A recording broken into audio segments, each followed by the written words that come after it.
Hello students, आप सभी का स्वागत है आपके अपने चैनल टारगेट सेमेस्टर एलयू में। आज हम डिस्कस करने वाले हैं फाइनेंशियल लिटरेसी एंड बैंकिंग, एक वोकेशनल सब्जेक्ट जो बीए, बीएससी, बीकॉम, यदि आपके किसी भी कोर्स में ये पूछा जाता है, यदि आप बीए कर रहे हैं और उसमें आपको फाइनेंशियल लिटरेसी एंड बैंकिंग पूछा जा रहा है, यदि आप बीएससी कर रहे हैं उसमें आपको फाइनेंशियल लिटरेसी एंड बैंकिंग पूछा जा रहा है, यदि आप बीकॉम कर रहे हैं, यदि आप बीबीए कर रहे हैं, यानी आप कोई भी कोर्स कर रहे हैं, यदि आपके कोर्स में vocational subject financial literacy and banking है तो ये वीडियो आपके लिए मोस्ट इंपॉर्टेंट रहने वाली है, क्योंकि इस वीडियो में हम फिल्टर की हुए एमसीक्यूज को डिस्कस करेंगे जो आपके एग्जाम में डेफिनेटली पूछे जाएंगे। चलिए डिस्कस करते हैं। सबसे पहला क्वेश्चन है, इंश्योरेंस प्रोवाइड सिक्योरिटी अगेंस्ट।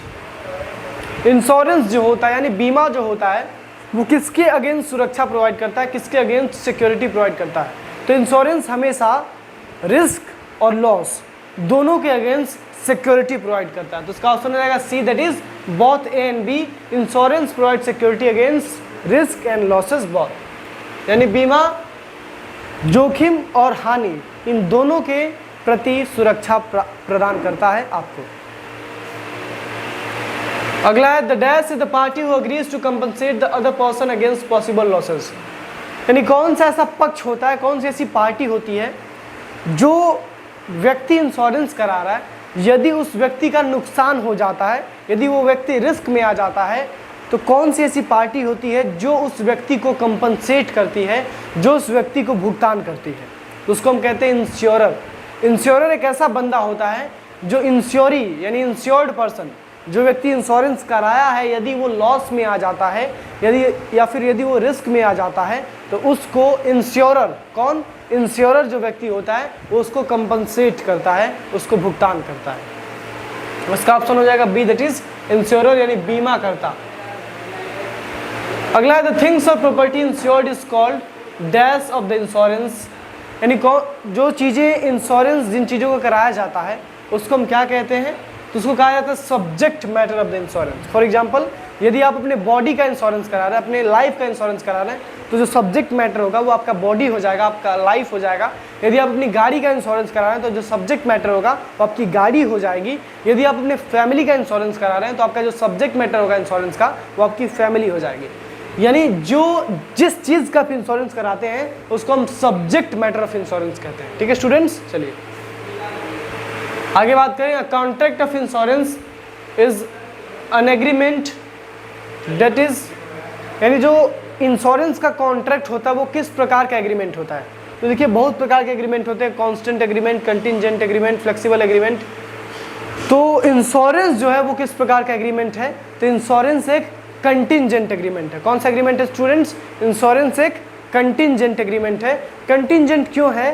क्योंकि इंश्योरेंस एक ऐसा एग्रीमेंट है जिसमें आपको एग्रीमेंट को पालन करने की आवश्यकता तब पड़ती है जब कोई कंटिजेंसी अराइज होती है, जब वो सर्कमस्टांसेस, जब वो कंडीशंस आ जाते हैं, जो कंडीशंस आपके इंश्योरेंस के कॉन्ट्रैक्ट में लिखे गए हैं, यदि वो कंडीशंस आते हैं तभी आपको इंश्योरेंस के एग्रीमेंट को अप्लाई करना पड़ता है, उसको पालन करना पड़ता है। ठीक है, तो इसका हो जाएगा इंश्योरेंस एक कंटिजेंट एग्रीमेंट है। अगला है, employees state insurance corporation was established in. जो एम्प्लॉयज स्टेट इंश्योरेंस कॉर्पोरेशन है, यानी जो कर्मचारी राज्य बीमा निगम है, उसकी स्थापना कब की गई थी? तो एम्प्लॉयज स्टेट इंश्योरेंस कॉर्पोरेशन की स्थापना 1948 में की गई थी। कब की गई थी स्टूडेंट्स? 1948 में। तो इसका ऑप्शन क्या हो जाएगा? इसका ऑप्शन हो जाएगा सी। अगला है, the subject matter of insurances. जो इंश्योरेंस का सब्जेक्ट मैटर होता है वो क्या होता है? तो इंश्योरेंस का सब्जेक्ट मैटर हमेशा रिस्क होता है या लॉस होता है। ठीक है, रिस्क और लॉस ये दोनों के दोनों इंश्योरेंस के सब्जेक्ट मैटर होते हैं। ठीक है, ठीक है, आगे देखते हैं। अगला क्वेश्चन है, in insurance the risk is.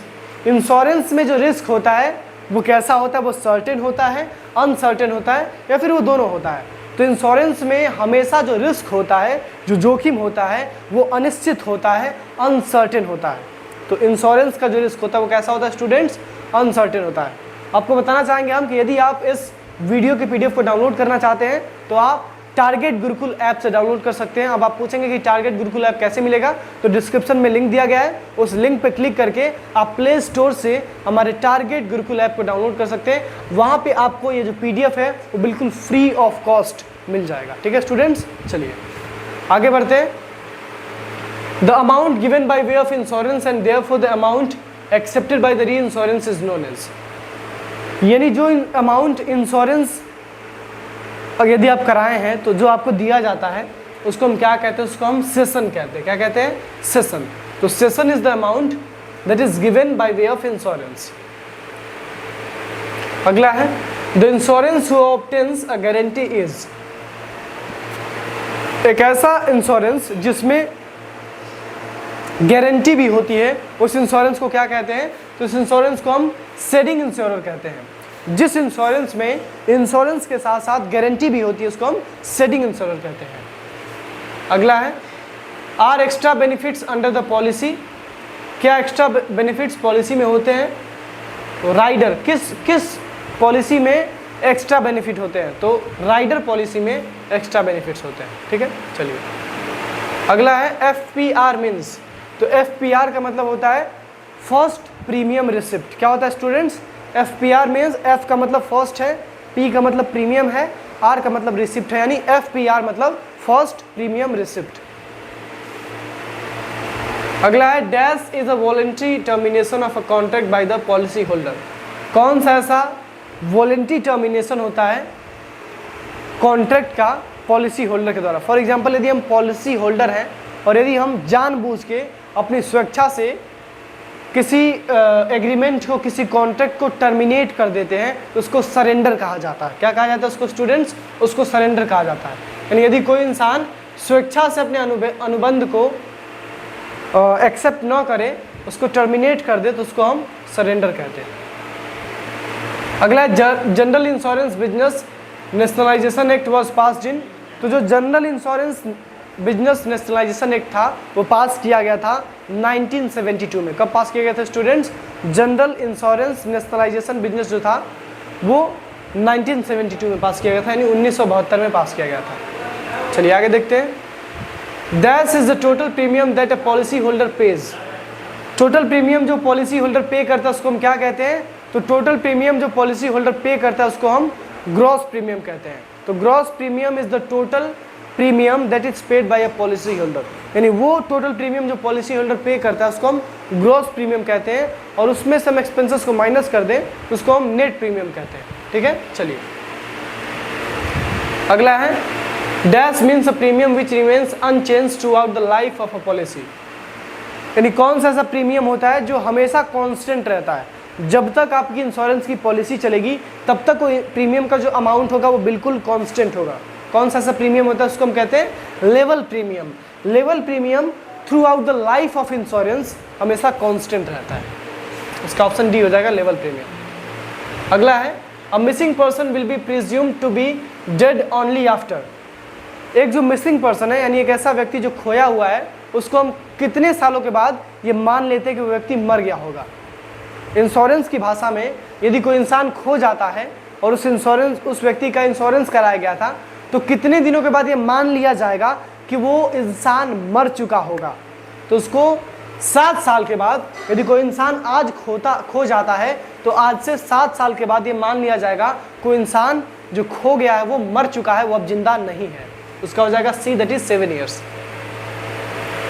अगला है dash is a right given to the life insurance policy holder to appoint a person और persons to receive the benefit under the policy in case it becomes a death claim, यानी कौन सा ऐसा अधिकार होता है जिसमें जो पॉलिसी होल्डर है, जो इंश्योरेंस व्यक्ति कराया है, उसके पास ये अधिकार होता है कि मैं अगर मर जाता हूँ तो मेरी पॉलिसी का जो लाभ है वो मेरी आने वाली जो पीढ़ियाँ हैं, मेरे जो बच्चे हैं, मेरे जो संतान हैं, वो उसका लाभ उठाएंगे।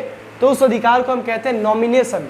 नॉमिनेशन एक ऐसा अधिकार है जिसके माध्यम से अगर इंश्योरेंस जो व्यक्ति कराया है वो मर जाता है तो उसका जो राइट होगा इंश्योरेंस का वो उसके फ्यूचर जनरेशन्स क्लेम कर सकते हैं।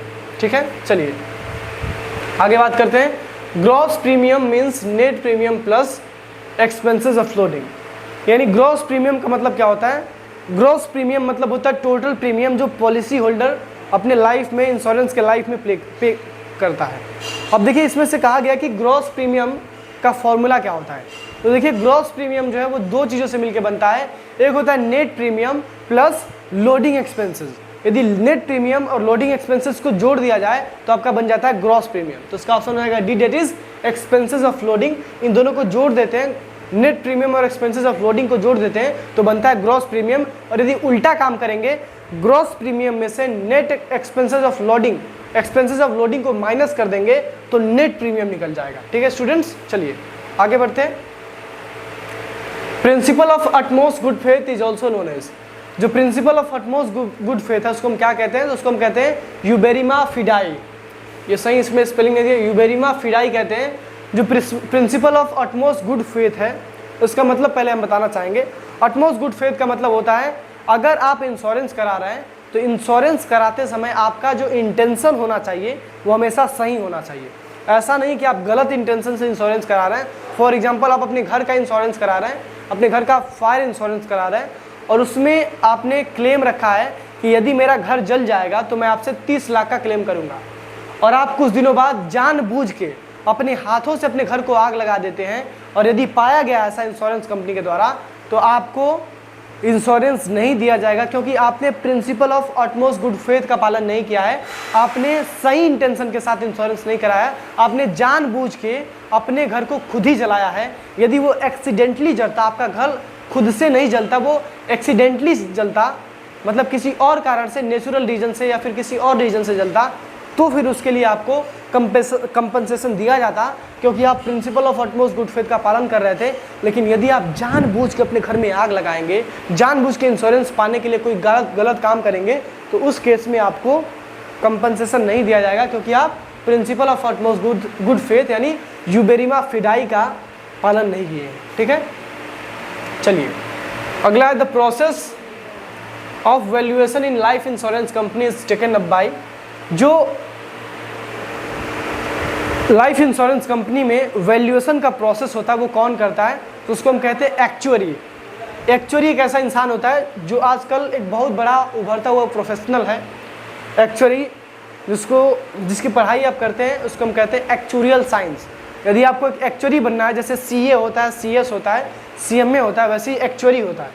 एक्चुअरी जो होता है उसको वैल्यूएशन के फील्ड में, रिस्क मैनेजमेंट के फील्ड में अथाह ज्ञान होता है। तो एक्चुअली जो होता है उसको ये अधिकार दिया जाता है, उसके पास ये राइट होता है कि वो अगर कोई लाइफ इंश्योरेंस का वैल्यूएशन करना है तो वो कर सकता है। ठीक है, तो और थोड़े बहुत क्वेश्चंस बचे हुए हैं, देख लेते हैं सारे क्वेश्चंस को। अगला क्वेश्चन है आपका, dash is a social device for eliminating और reducing the loss of society from certain risk. कौन सा ऐसा सोशल डिवाइस है जिसकी मदद से समाज के जो जोखिम होते हैं, समाज के जो रिस्क होते हैं उसको कम किया जा सकता है या फिर उसको एलिमिनेट किया जा सकता है? तो उसको हम कहते हैं इंश्योरेंस। इंश्योरेंस सोसाइटी का एक ऐसा डिवाइस है जिसके माध्यम से हम रिस्क को एलिमिनेट कर सकते हैं या रिड्यूस कर सकते हैं। इसका हो जाएगा सी, दैट इज इंश्योरेंस। अगला है, dash refers to the right of an insurer to refuse admittance the claim by the insured.